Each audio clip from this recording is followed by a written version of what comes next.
Hello everyone! Kumusta ka na? Halika kaibigan, magkwentuhan na naman tayo.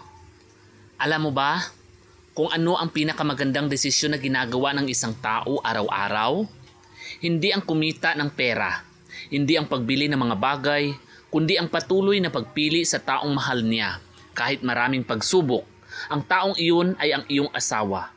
Kapag nag-asawa tayo, nangangako tayo ng pagmamahal, katapatan at pagsasama habang buhay. Ngunit habang tumatagal, mapapansin natin na ang tunay na pag-aasawa ay hindi lamang tungkol sa masasayang sandali. Ito rin ay tungkol sa pagtitiis, pag-unawa at pagsasama sa panahon ng mga pagsubok.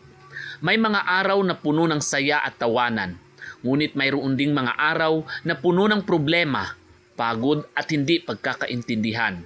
Sa mga panahong iyon, nasusubok ang tunay na pagmamahalan. Ang mabuting asawa ay hindi iyong laging tama at ang matatag na pagsasama ay hindi iyong walang problema.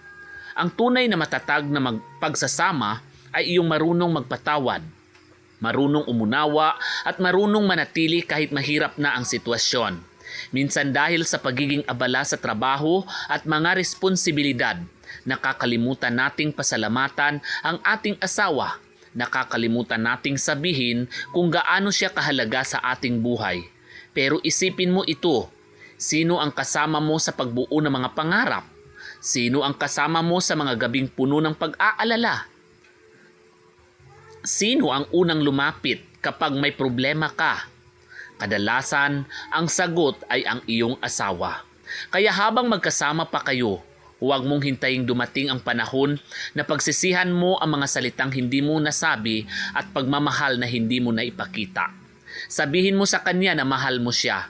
Pasalamatan mo siya sa kanyang sakripisyo. Iparamdam mo na pinapahalagahan mo ang kanyang presensya sa iyong buhay.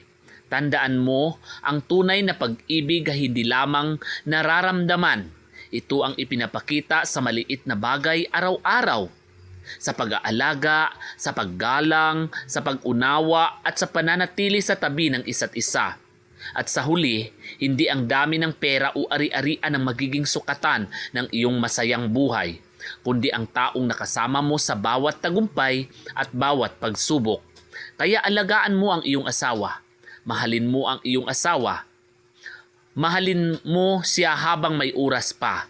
Dahil ang pinakamagandang pag-ibig ay ang pag-ibig na pinipiling manatili, lumaban at tumanda ng magkasama.